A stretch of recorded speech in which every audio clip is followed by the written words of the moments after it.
Munkar dan Nakir datang. Suaranya yang membuat putus tali jantung, menyebabkan si durjana ini tak mampu menjawab. Rasul mengatakan dalam hadisnya, orang ini hanya berkata, ingin menjawab tapi tidak keluar satu apapun. Kenapa?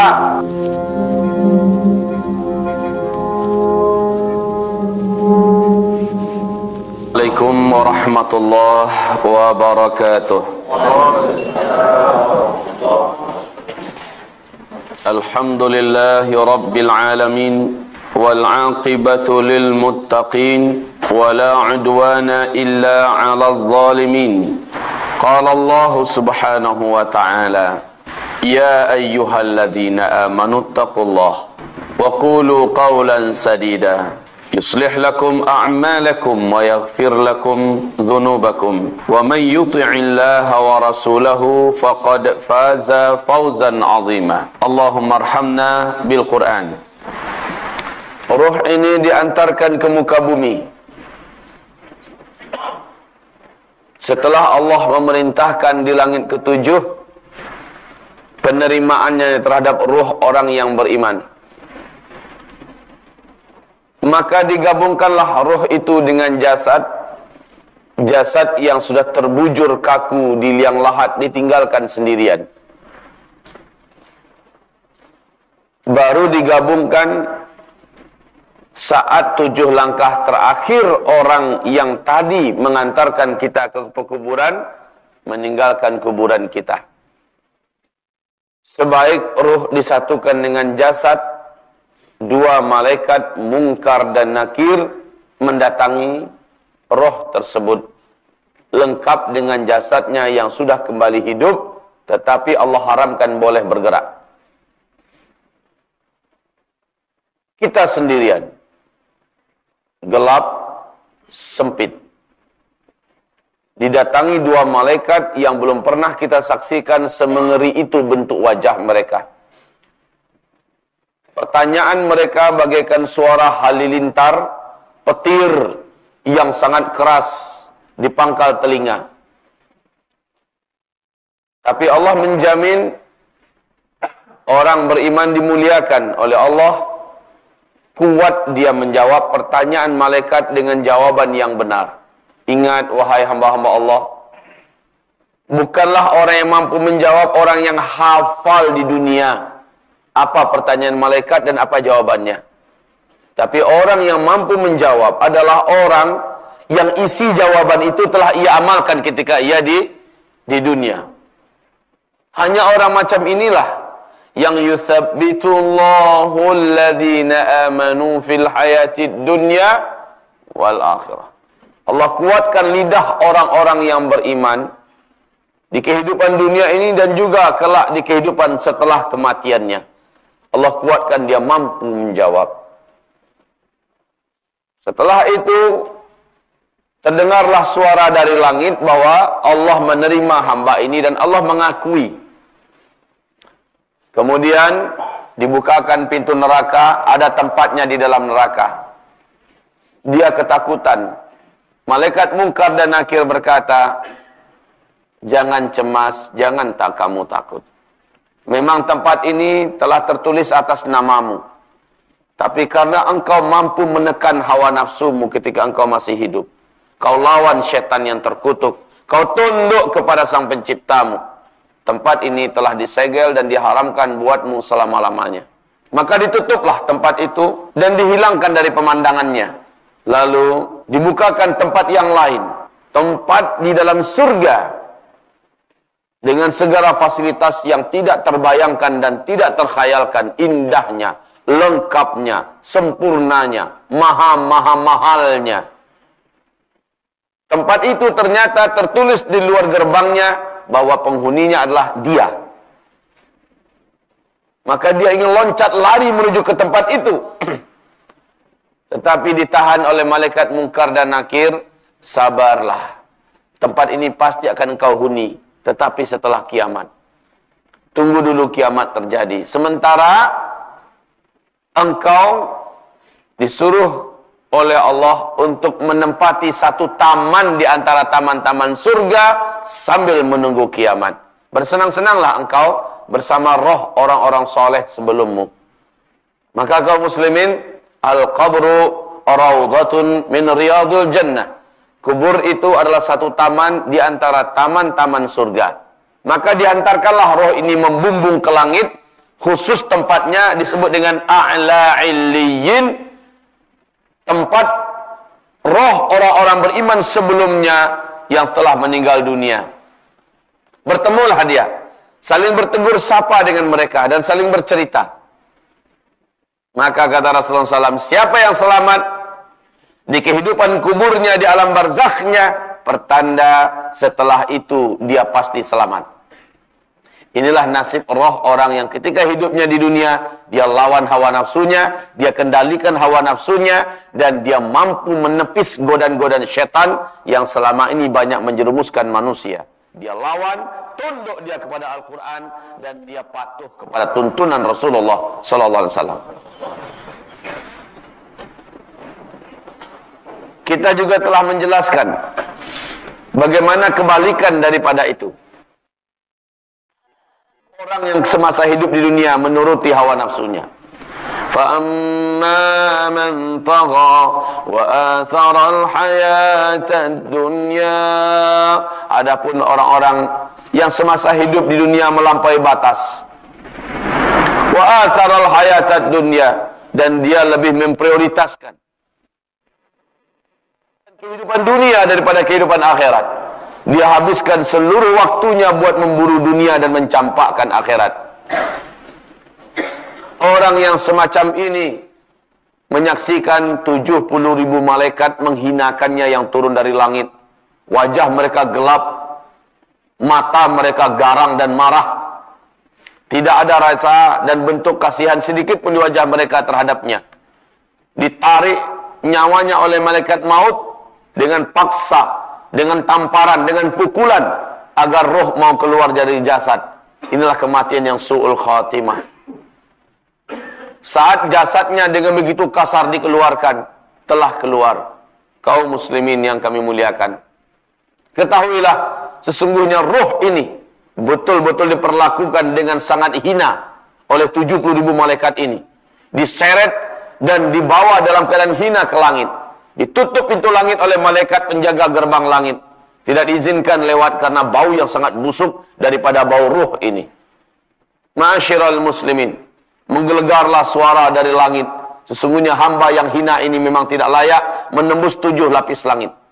Maka campakkan kembali ke permukaan bumi, kata Allah, gabungkan dengan jasadnya untuk menerima hukuman yang pantas atas segala kejahatannya, atas segala kesombongannya, atas segala kelalaiannya, atas segala dosa-dosa yang sudah dia perbuat. Masyiral muslimin, Rasul melanjutkan cerita nyata ini yang pasti akan dialami oleh si para pendurjana di muka bumi. Maka ketika roh ini telah digabungkan dengan jasad, dia terbujur kaku sendirian di liang lahat. Keluarganya pun meninggalkannya. Semua harta yang dia punya tidak ada satupun yang boleh dia bawa. Handphone sekalipun yang selama ini dia bawa kemana-mana, itu pun dibawa lari balik pulang oleh keluarganya. Sehingga dia tidak bisa kontak keluarganya. Oi, datang sebentarlah sini, tak boleh lagi. Kaum muslimin yang kami muliakan, malang nian nasib orang ini. Tidak ada satupun keluarganya yang mau menemani, walau hanya sehari semalam. Siapa yang mau tidur di kuburan? Kaum muslimin, dia pun ditinggalkan. 2 malaikat Munkar dan Nakir datang. 2 dan Nakir datang. Suaranya yang membuat putus tali jantung, menyebabkan si durjana ini tak mampu menjawab. Rasul mengatakan dalam hadisnya, orang ini hanya berkata, ingin menjawab tapi tidak keluar satu apapun. Kenapa? Orang yang diberi kemampuan untuk menjawab oleh Allah, satu, orang yang ditolong oleh Allah pasti. Yang kedua, orang yang semasa hidup di dunia telah mengamalkan apa-apa yang harus dia jawab di dalam kubur. Telah mengamalkan apa-apa yang seharusnya dia jawab di dalam kubur. Jika dia tidak mengamalkan, maka tidak ada yang mampu keluar dari lidahnya. Melihat dia tidak mampu menjawab apa-apa, Rasul mengatakan, fadarabahu, maka dipukul ia oleh para malaikat bimitraqatin, dengan satu alat pukul yang sangat kencang dan kuat, dan dengan pukulan itu masuklah, terpuruklah ia ke dalam perut bumi. Babak belur bentuknya, hancur wajahnya, kemudian dia ditarik balik ke permukaan, kemudian dinampakkan kepadanya pemandangan surga dengan kenikmatan yang lengkap, ada namanya di situ. Maka sang makhluk ini, hamba yang sudah mati ini, ingin bergegas menuju ke tempat itu, ditahan oleh malaikat Munkar dan Nakir. Seharusnya memang di sini tempatmu, Allah telah janjikan.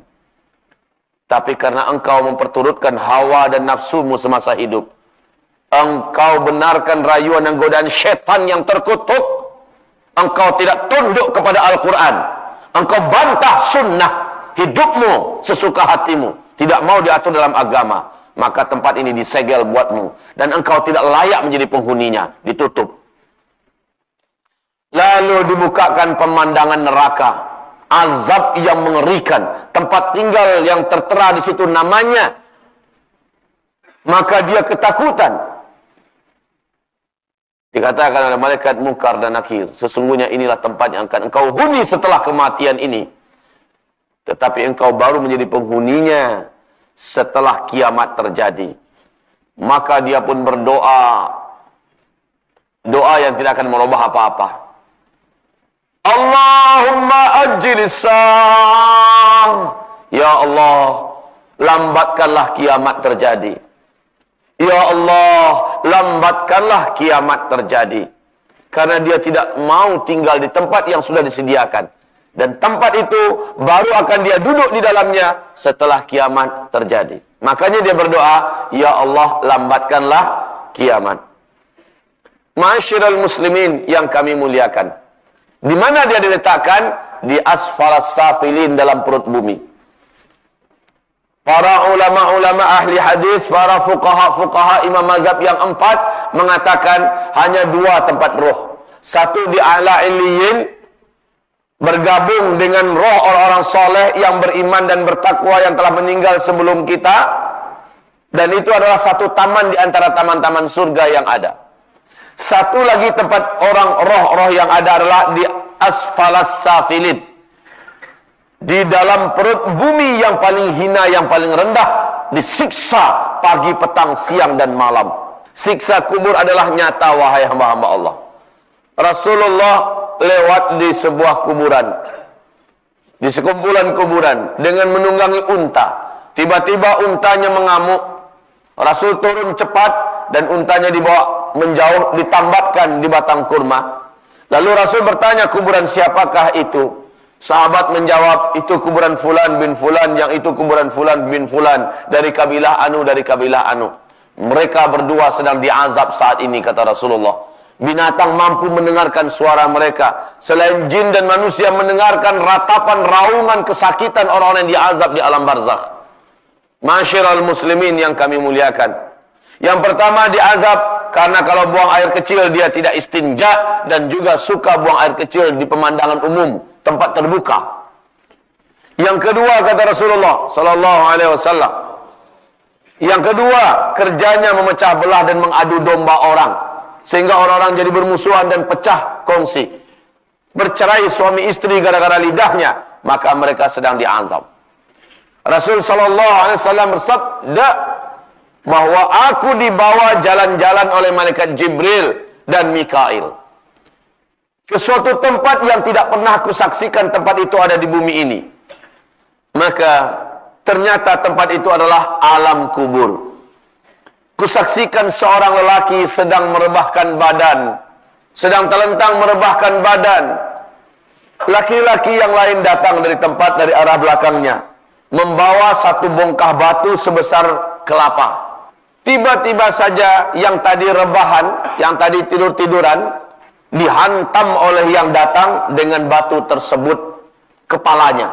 Pecahlah batok kepala itu, keluarlah benaknya, darah mengalir, otak pun berceceran kemana-mana. Orang yang bersangkutan menggelepar-gelepar kesakitan. Batu yang tadi menggelinding diambil kembali. kemudian akan dihantamkan kembali. Saat batu itu sedang diambil, kata Rasulullah, Allah menjadikan kepala orang yang tadi pecah, yang darahnya menyebar kemana-mana, benak dan otaknya keluar menyembur. Allah jadikan kembali utuh, belum sempat dia bangkit, sudah dihantam lagi, pap, menggelepar-gelepar lagi kesakitan. Berulang-ulang dilakukan itu, Rasul tak kuat lagi melihatnya, tak kuat. Maka bertanya Rasul, wahai saudaraku Jibril, ini siapa? Kenapa dia diperlakukan begini? Jawaban malaikat Jibril di akhir hadis sangat mencengangkan. Ini umatmu, hai Muhammad. Umatku? Ini umatmu, hai Muhammad. Apa kesalahannya? Jibril alaihissalam mengatakan, ini umatmu suka ngaji, dengar pengajian hobi, isi Al-Quran dia tahu, tetapi dia tidak mengamalkannya. Inilah orangnya. Ilmu ada, dengar pengajian hobi, tetapi tidak mengamalkannya. Hanya sekedar tahu. Kalau dengar pengajian manggut-manggut, paham dah. Pengamalan jauh panggang dari api. Ma'asyiral muslimin yang kami muliakan. Oh, Ustadz, Pak Kiai, kalau begitu bagus kami nggak ngaji kali ya. Soalnya ngaji kayak gitu jadinya. Kok begitu kesimpulannya? Kesimpulannya harusnya saya wajib ngaji dan apa yang saya dengar harus saya amalkan. Gitu harusnya. Soalnya kenapa? Ala inna ra'sal khati'ah al-jahlu. Ketahuilah, induk dari segala dosa-dosa adalah banyak tidak tahu. Semakin banyak dia tidak tahu, semakin banyak dosa-dosa yang akan dikerjakannya. Pak Kiai, bukankah katanya ini entah siapa yang ngata, bukankah katanya selama kita tidak tahu, kita kerjakan, kita tidak berdosa? Ada dengar macam itu enggak? Selama kita tidak tahu, kita kerjakan, kita tidak berdosa. Maka lebih baik kita nggak ngaji. Karena dengan tidak mengaji, kita jadi banyak tidak tahu. Kalaupun kita lakukan, kita tidak berdosa. Enak betul ngomongnya. Kalau itu benar, maka di mana-mana pengajian bakal sepi. Justru orang jahil disebut jahil karena nggak tahu. Dan penghuni neraka jahanam itu terdiri dari orang-orang yang jahilin, juhala, jahiliyah. Masyiral muslimin, wajib kita mencari tahu. Saat mana kita belum tahu, maka kita kerjakan. Kita berdosa. Tapi setelah kita tahu, kita tobat, Allah anggap kita tidak pernah berbuat dosa itu. Begitu ya. Namun sampai mati kita betah dalam tidak tahu, maka sampai mati pula dosa itu bersama kita. Dan itulah yang akan dihisab pada hari kiamat. Tentang urusan bisnis, tentang urusan kedokteran, tentang urusan pembangunan, tentang urusan pertanian, tentang urusan komputer, teknologi. Kita pakai mata kita, kita gunakan kedua telinga kita, kita gunakan otak dan hati kita buat cari tahu. Kenapa tentang halal haram? Kenapa tentang tauhid syirik? Kenapa tentang khurafat? Tentang ini? Kenapa kita tidak cari tahu? Kenapa tentang perintah-perintah Allah, larang-larang Allah kita tidak cari tahu? Padahal nanti kita tidak ditanya, kamu di dunia dokter ya? Kita tidak akan ditanya di akhirat nanti, kamu di dunia engineer ya? Kamu presiden dulu ya? Enggak ditanya. Yang ditanya itu adalah, kamu ngerti nggak halal haram? Kamu tahu nggak perintahku dan laranganku? Kamu tahu nggak kalau ini benar, kalau ini salah? Kamu tahu nggak perintah-perintahku dalam Al-Quran? Itu yang ditanya oleh Allah di hari kiamat kelak. Bukan kamu apa rumus kimianya, nggak ditanya itu nanti. Nggak ditanya. Itu yang habis umur kita di dunia, capek. Formula-formula komputer, bagaimana untuk menjadi seorang programmer, bagaimana, waduh habis umur kita untuk itu. Sementara itu satu pun nggak akan ditanya nanti di hari kiamat. Yang kedua kata Rasulullah, saya dibawa lagi setelah itu ke tempat yang lain. Seorang lelaki sedang duduk, tiba-tiba ada lelaki lain yang kuat badannya membawa batu yang cukup runcing dan tajam. Laki-laki itu didatangi dari belakang, langsung dijambak rambutnya oleh laki-laki yang datang dari belakang. Kemudian batu tadi dipaksakan masuk ke dalam mulutnya, lalu disobek dari sini dengan tenaga yang full, ya. menjerit, menggelepar kesakitan. Laki-laki ini kuat, kekar yang memegang tadi. Sekuat tenaga, menggelepar kesakitan. Kemudian setelah lepas sampai kemari, robek semuanya lepas sampai kemari, sampai tanggal rahangnya sampai tanggal, dia pindahkan batu itu ke tangan kirinya, dia dijambak lagi, dia robek sebelah kirinya. Saat dia merobek sebelah kirinya, Allah jadikan yang ini baik kembali. Padahal darah tadi menyembur kemana-mana. Sakitnya itu yang luar biasa kaum muslimin. Sakit. Batu loh, masih nasib baik kalau masih pisau tajam. Kan begitu aja kan? Tunggu tengah-tengah. Ini juga dengan batu, dengan kasar sekali, dengan tenaga yang full dan maksimal. Yang kiri pun dibuat macam itu, sampai lepas pula ini. Dia pindahkan lagi ke tangan kanannya, dia ulangi balik. Ketika yang ini diutuhkan kembali oleh Allah, dia ulangi balik. Seperti itulah terus. Sampai kapan ini, hai Jibril? Sampai kiamat, kata Rasulullah. Kata malaikat Jibril, sampai kiamat. Apa kesalahannya? Siapa orang ini? Umatmu, kata malaikat Jibril. Umatmu.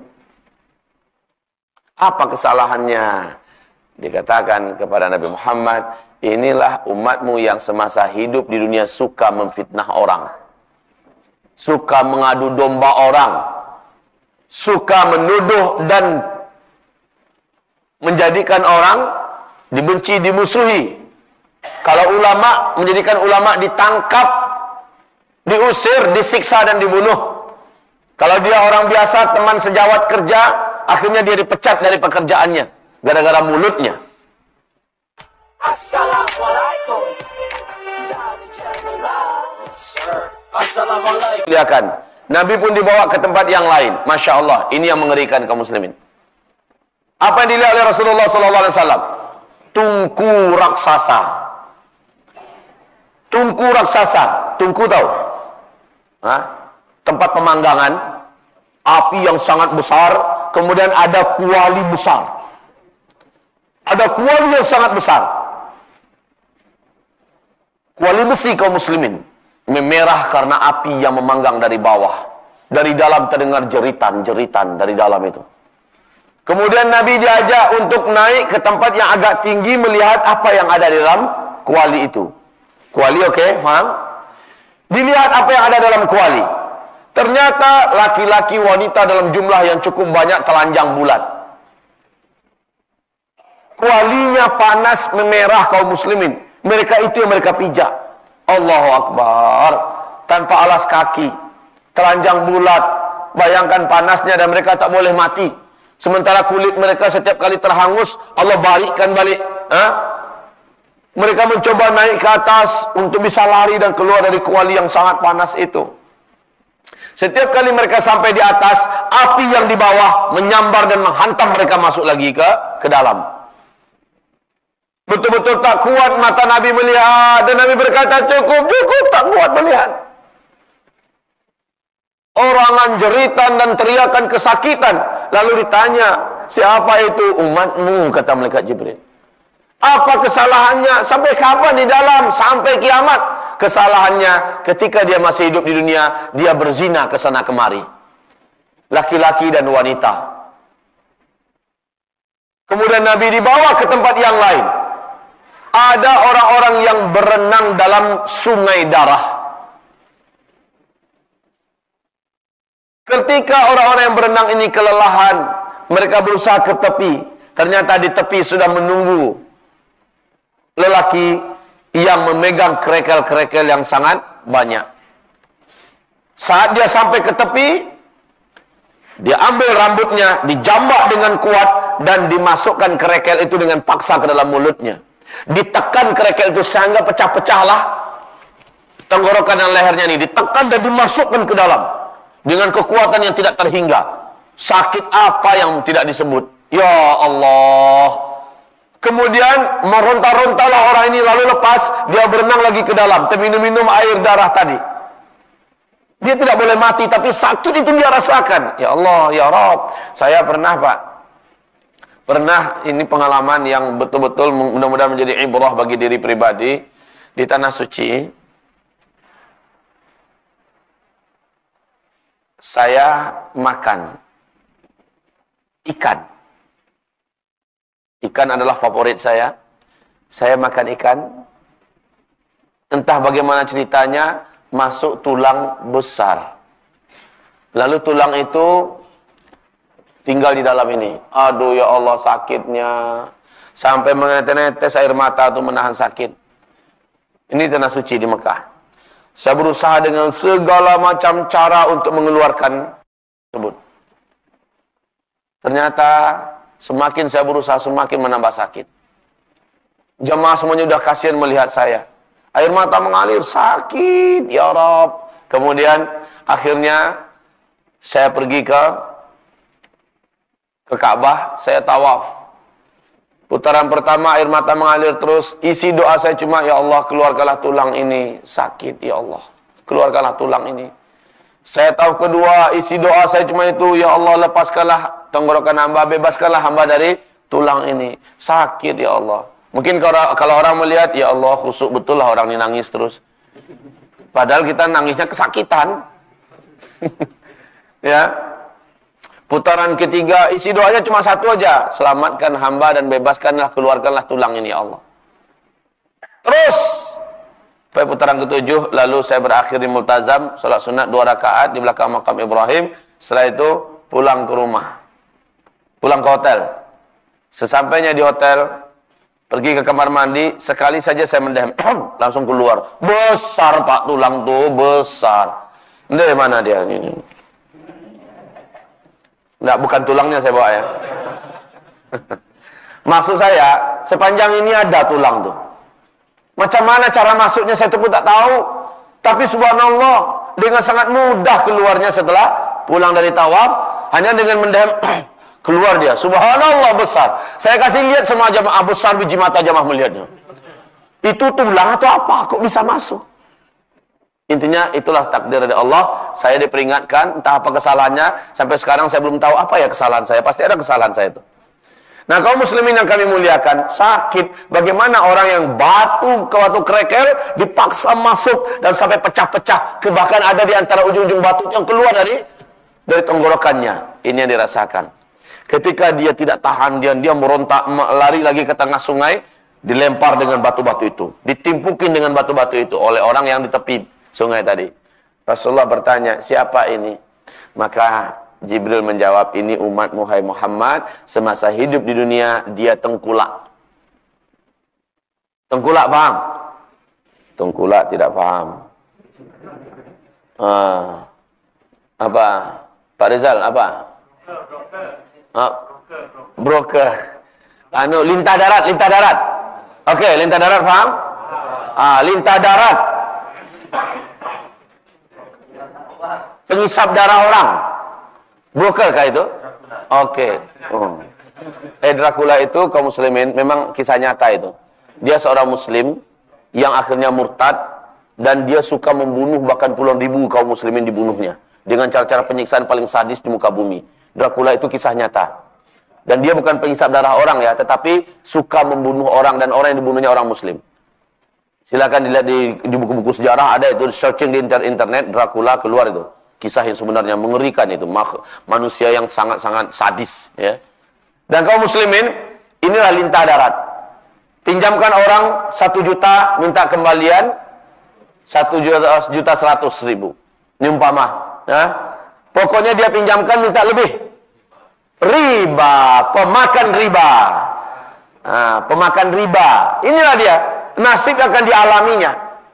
Di alam kubur, nanti di padang mahsyar, sebelum dia masuk neraka nih, di padang mahsyar, orang ini ibarat Allah akan dibuat gembung perutnya. Sebesar-besar rumah perut itu. Di dalam perut itu nampak oleh orang-orang dari luar, ular, kalajengking, lipan dalam perut itu. Yang terus menyengatnya dan menyakitinya. Dia tidak bisa berdiri. Setiap kali berusaha berdiri, dia akan jatuh lagi terguling-guling dengan perut yang sangat sakit. Inilah para pemakan riba. Masya Allah nih kaum muslimin. Allah berfirman di surah Al-Baqarah ayat 275. Orang yang tidak berhenti daripada riba, maka dia akan Allah masukkan ke dalam neraka jahanam, dan dia dilamakan, bahkan dikekalkan di dalam neraka itu. La haula wala quwata illa billah. hanya untuk bisnis sesaat, hanya untuk melancarkan usaha kita, mengembangkan usaha kita, kita pakai dana-dana riba, tidak ada keselamatan buat orang ini. Fa'amma man taha, adapun orang yang ia berhenti setelah mendengarkan ini, falahu ma salaf, untuknya apa yang sudah berlalu.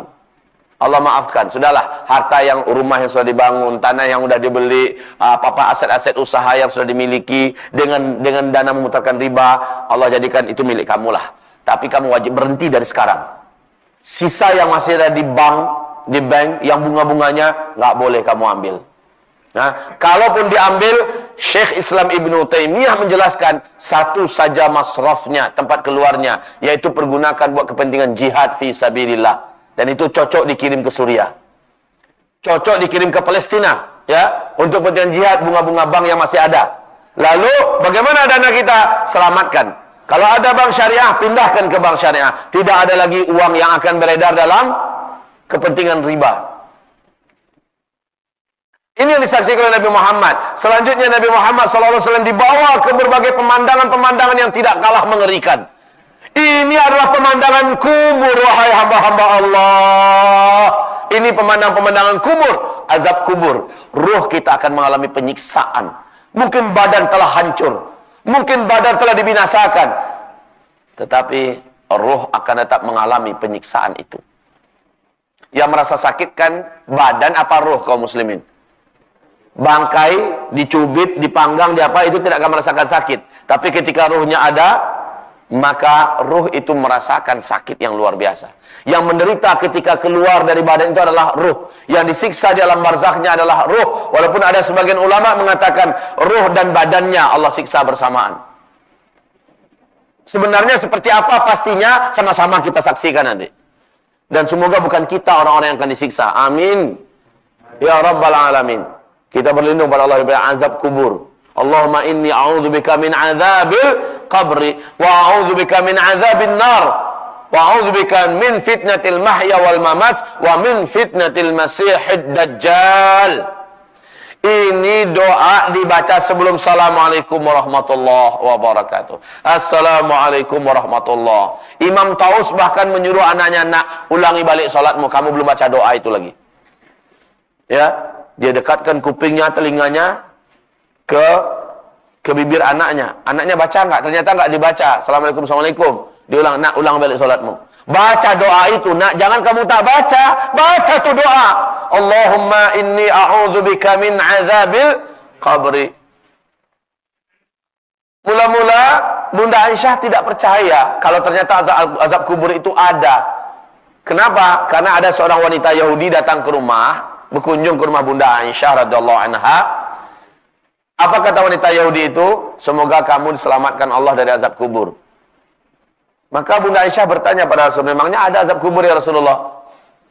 Kata Bunda Aisyah kepada suaminya, Rasulullah, memangnya ada azab kubur? Apa iya ada azab kubur ya Rasulullah?